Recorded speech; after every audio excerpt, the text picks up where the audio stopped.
In this video, I'll be talking about the two newest personas in the game, Throne and Nian. So I'll be talking about what they do, how to use them, or if they're actually even worth investing in. But let's talk about Throne first. So this persona is expensive. I say expensive because you need to buy with the repression medal. And Throne is a fire strategist, and he buffs damage and also attack. But the more important thing about Throne is that he can inflict burn. So one very important thing that you need to know is that there's actually a big mistranslation on the overclock here. So I'm just gonna look at overclock 0. The thing that's wrong is this part. Every 2 turns inflict burn on 1/4. This is completely wrong. This does not occur in battle. It only inflicts burn at the start of battle. That's all. Then you have to reapply it with his signature skill. So okay, let's just quickly go through what it does. At the start of battle, you gain 4 Holy Flame stacks. And okay, again, this part is wrong. Okay, so you gain Holy Flame stacks and then burn at the start of battle. And burn lasts for 2 turns, just in case you forgot. And when an ally inflict elemental ailment, so freeze, burn, windswept, shock, they'll gain 1 Holy Flame stack for 3 turns. And if it's a burn, you gain 1 extra stack, so it's gonna be 2 stacks. And the Holy Flame stacks out to 10 times, and you can only gain 2 stacks maximum from 1 skill. This is also the mistranslation. It's when Throne uses a skill, doesn't matter what skill, signature skill, Tarukaja Rebellion, or even a Media, as long as it's a self-targeting move, and when the stack is 4 or more, you will spend all those stacks and increase party damage by 1% per stack for 2 turns. And this part, I think this part is also wrong. I don't think this sentence should exist. I don't think this actually works. So basically, to summarize the overclock, you gain stacks when you do elemental ailments. Then when you have 4 or more stacks and you use a buffing skill or a self-targeting skill, you spend those stacks to increase damage for 2 turns. So you use characters that can do ailments, and you actually must have Throne if you're using a Matoi and a Fire Rain team. It's a must, unless your Fire Rain is A2, because A2 Fire Rain pretty much gives you a permanent burn, so you don't have to use Throne at all. So other than A2 or above Rain, you need to use Throne. And let's talk about the signature skill. The signature skill is actually not bad. It's a party attack buff up to 18%. Okay, assuming you guys have twins. I think most of you have twins, right? So we put skill level to level 7. So it's gonna be about 18.6% attack buff for 3 turns. This is pretty good. So this Purifying Flame is actually a slightly weaker Ma Tarukaja. So this is 18.6. Ma Tarukaja is about 19%. It's just slightly. But the nice thing about Throne's signature skill is that it also applies Purifying Flame. And Purifying Flame, what this thing does is that when the main target deals skill damage, it has a 75% chance to inflict burn. And this chance is based on the target's ailment accuracy. So if you use a Purifying Flame on a Matoi, which you should do, the 75% chance will take into account Matoi's ailment accuracy, not Wanda's, it's a Matoi's. So tip here is to always use Purifying Flame on Matoi, or whoever has the highest ailment accuracy. So basically, if you use Purifying Flame, you get AoE attack buff, party attack buff, you will get a chance to inflict burn, and also damage buff. But the damage buff is only for 2 turns. This one, the signature skill is 3 turns, so it's a little bit awkward. But the damage buff can be up to like 8% at overclock 1, at overclock 0 and 1, I think. Overclock 2, it becomes 1.5 times 8, so it becomes 12%. So personally, I would only increase until overclock 2. Overclock 3, I think it just increase this chance, which I don't think this even works properly. So I personally just got it to overclock 2, just to boost Fire Rain. But I think overclock 0 is still okay. It's only a 4% damage increase. It's not really big. Now I'll give you a little bit of a pro tip on how to use him. Because the truth is, you actually only need to use Throne's signature skill 1 time in the entire fight to guarantee Matoi's skill 1 scout for the entire battle. Only 1 time. And you can even do that on the first turn. And I will explain to you using a rotation because it's easier to explain like that. So I use this rotation as an example. You can actually use a Throne's signature skill here. Your Wanda has to move after your Matoi. Very important, right? You can imagine this. Using Throne's signature skill here, it lasts for 3 turns, right? So it's going to be 1, 2, 3. So on this turn, Matoi will attack and inflict burn. Next turn, skill 1, convert the burn to scout.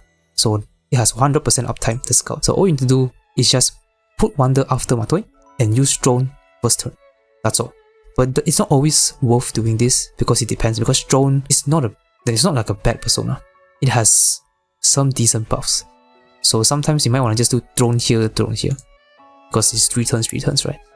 It also depends on your like crit and stuff if you're already overcapped. So it's just something that can be tested. Sometimes it might be better, sometimes it might be worse. But it's just a tip for you if you just want to use the drone signature skill one time. Outside of a firing team, I don't really see drone getting used much. The reason is because drone doesn't buff crit and you want to max crit. You only really use drone after you max your crit and you also cap the defense. Then you use drone for the attack buff and also damage up. Damage up is definitely nice. But another problem is that drone needs to compete with other personas. More specifically, Dominion. Dominion is just straight up better. 15% damage up, and then we have 16% damage up here also from the cohesion. And also a stronger attack. Right, this 6.4%, then we have a 10-25%. Dominion buffs less, only 2 turns, and commandment stack is only 1 turn, but the buffs are higher, and a lot of DPS has a lot of like burst damage, where they do strong damage on specific turns. For Fire Ring it's going to be 246. For Skirmo it's also 246, and something like Haru is going to be 3 and 6. And Dominion particularly works well for those like burst damage one, especially the 3 and 6. But still, overall I think Drone, not a bad persona. I recommend getting just maybe Overclock 0. If you have extra medals, Overclock 2, I would stop here, because 3 is just some... I'm not really sure what the heck is the translation. It's really weird. I don't think this sentence should even exist, but 2 to 3 you buff that number. But yeah, just stop at 2, and you can use drone for firing. And you can also throw in like a rebellion or something to buff crit if you want. Because buffing crit, you also trigger this passive for the damage up. That's something to consider when you're doing the fights. But obviously if you want to focus more on the crit buff, you run like Revolution Rebellion. Mostly Dionysus. Dionysus is just the best persona in the game. Crit rate, crit damage buff. Very strong. But if you don't require that, or you use Dionysus on a different team, you can just run drone. Okay, now on to the new persona, the latest one, Nian or Nian Shou. This persona is free. You get it to max overclock in the new event. So I'm just gonna look at the overclock 3 passive overclock and stuff. So this persona is a curse saboteur. It's basically like a debuffer that also buffs fire damage. So when you use a persona skill on enemies, so basically the signature skill or whatever skill you have, must be a debuffing skill, you inflict yearly sacrifice for 2 turns. And this stack, and this yearly sacrifice, you gain frightened when taking fire damage for the first time. So basically, what this frighten does is it increases damage taken by 12% for 3 turns, and you can also burn. So it's only 1 time for the first time. So you use a Nian, then your firing attacks your fire skill. Your firing will apply the damage taken increase for 3 turns and also burn for 2 turns. And I believe the 75% chance here is also based on whoever applies the fire damage. But Nian right now is not really a very useful persona. Okay, I'll get into that why after we talk about the signature skill. The signature skill is an AoE curse move. It's a curse persona, but it does like fire stuff, so that's interesting. Actually, it also ties well with the lore, but anyways, it's an AoE curse move that debuffs defense by 10.5% and also increases the DOT taken by 21%. So there's actually a problem about this persona.